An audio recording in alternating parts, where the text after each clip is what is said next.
Hi guys, it's Angie with Fun Endeavors Tie-Dye Lab. Today I'm going to make a reverse dyed double side fan fold shirt. I washed the shirt but I haven't soaked it in anything, so it's just damp with plain water. I'm starting with kind of a denim color 100% cotton shirt, and I have the shirt turned inside out.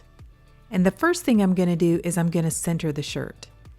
This process is going to go pretty fast, but I have a link down below in the description for another video which shows how to center a shirt. Essentially what I'm doing is getting both sides of the front of the shirt next to each other and both sides of the back of the shirt next to each other. That way, whatever I do to the shirt, the front's going to look a little more symmetrical and so will the back. Since I'm going to do a double side fan fold, I want to find the middle of the area underneath the armpit down to the hem. So I'm going to fold the hem up to the armpit and make a mark in that area. I really want to start the fan fold a little bit higher than the center though, so I'm going to make a mark where I'd like to begin the fan fold.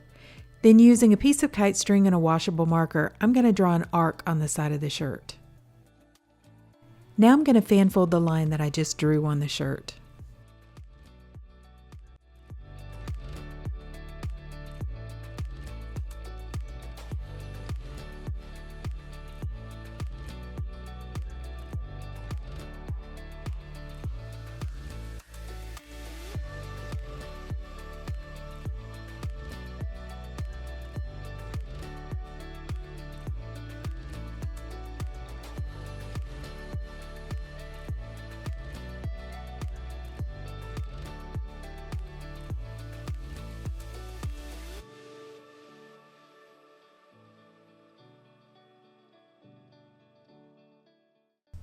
Once I have the line fan folded, I'm going to hold the folds in place with some sinew.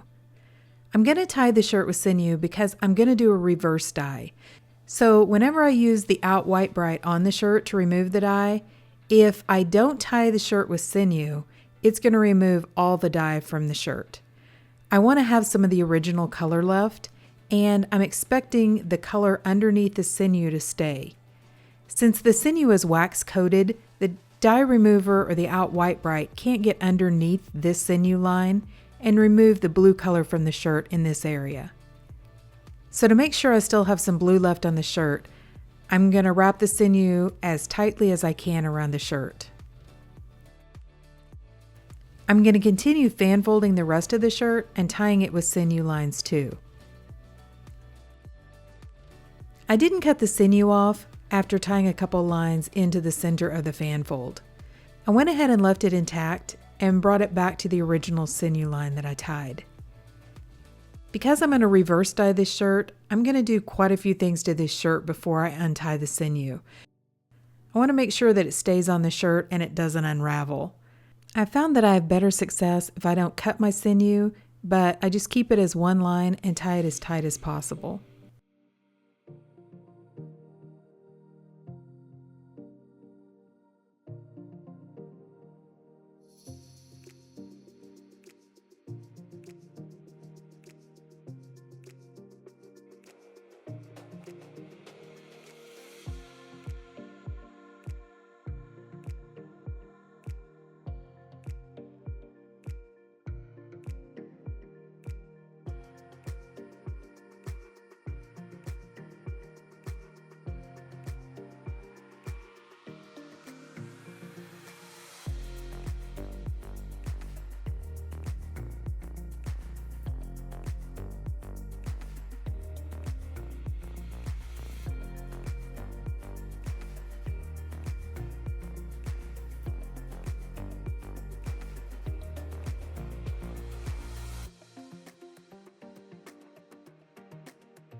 I'm going to set the shirt aside and allow it to dry out for a couple of days.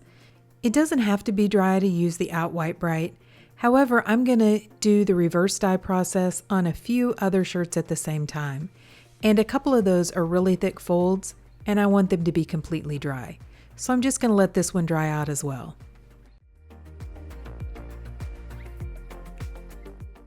To remove the color, I'm using a product called Out White Brite Laundry Whitener.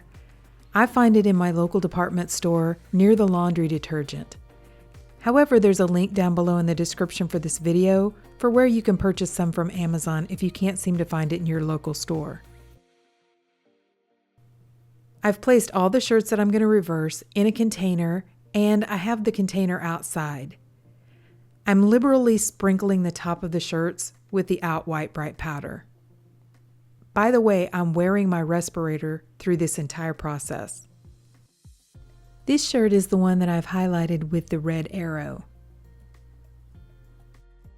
Once I have the shirts covered with Out White Brite powder, I'm going to pour boiling hot water over the top of them. It doesn't take very long for the Out White Brite to start removing the color from the shirts. You can see it immediately begin working.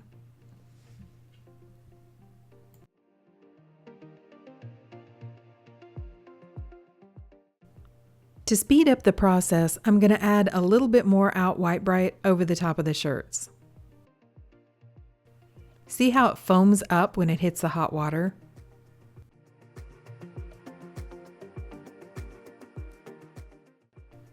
I'm going to use a pair of cheap tongs that I purchased from the dollar store to turn the shirts over, just so that I make sure they get well saturated with the Out White Brite solution.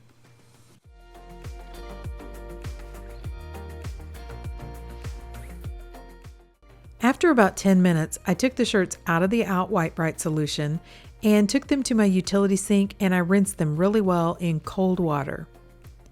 Then I put them into my washing machine along with a little bit of Dharma's textile detergent, and I washed them on a warm water cycle. Then I put them into the soda ash solution, and I allowed them to soak for about 20 to 30 minutes. I left them tied the entire time. This is a photo of the shirts down inside of the soda ash solution. As you can see, some of the blue dye from the shirts has come out into the soda ash solution.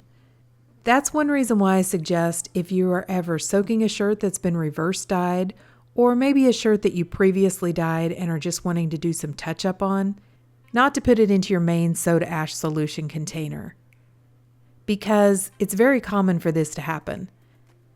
I was getting ready to change out my soda ash solution anyway, so I didn't mind going ahead and soaking the shirts in this. So here's what all the shirts look like after they've been washed and soaked in soda ash. I've highlighted this shirt with the red arrow again so you can tell which one it is. Because the fold is pretty thick, I went ahead and just allowed the shirt to dry out for a few days before I began applying the dye. I'm going to ice dye the shirt, so I'm going to make myself an ice barrier using some silicone cake molds.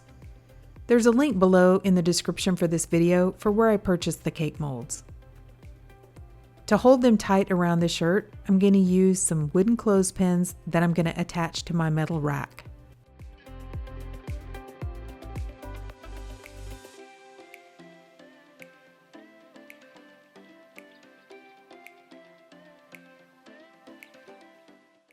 For this shirt, I've chosen a variety of purple and red colors, and I'm alternating them in the sections on the shirt. I'm starting with True Violet from Grateful Dyes, followed by Spanish Carmine from Custom Colors,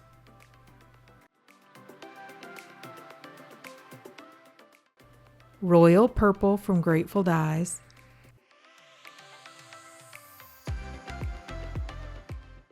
Crimson Rose from Dye Spin,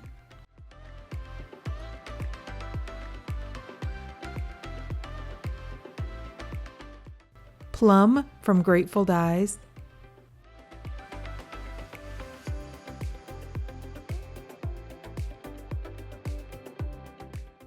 and Bordeaux from Pro Chemical and Dye.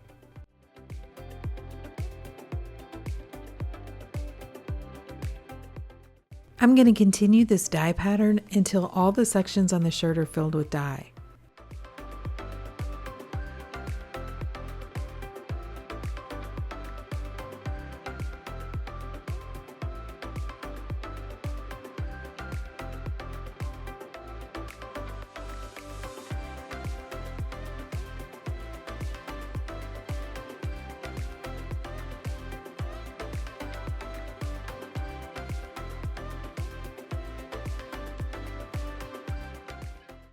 Then I'm going to add an additional sprinkle of soda ash over the top of the dye and add on a layer of ice.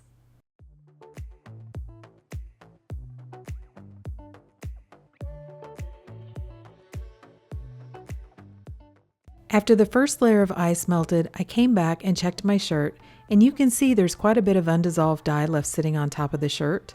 So I added a second layer of ice and continued to allow it to process. After the second layer of ice melted, most of the dye was dissolved, so I just allowed the shirt to process for about 2 or 3 days. It doesn't need to process that long, but I would at least leave it 24 hours after the second layer of ice melts. So this is what the front and the back of the shirt looked like before I started rinsing it.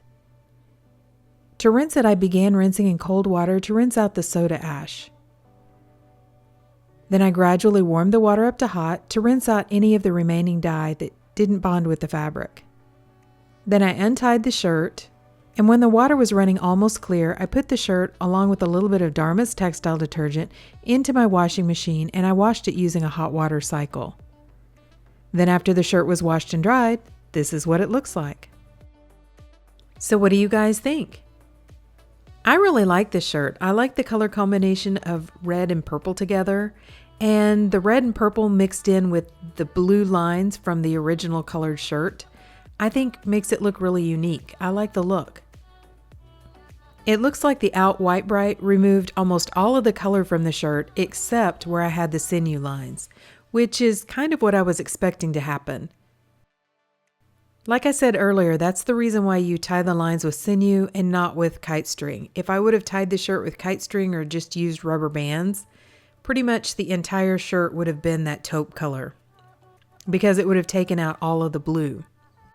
I like the design right down through the middle of the shirt too, where a little bit of the taupe color is showing where the sinew line was, and it meets that purple. I think that's an interesting look right there. I'm also really pleased that I got good color saturation all throughout the shirt.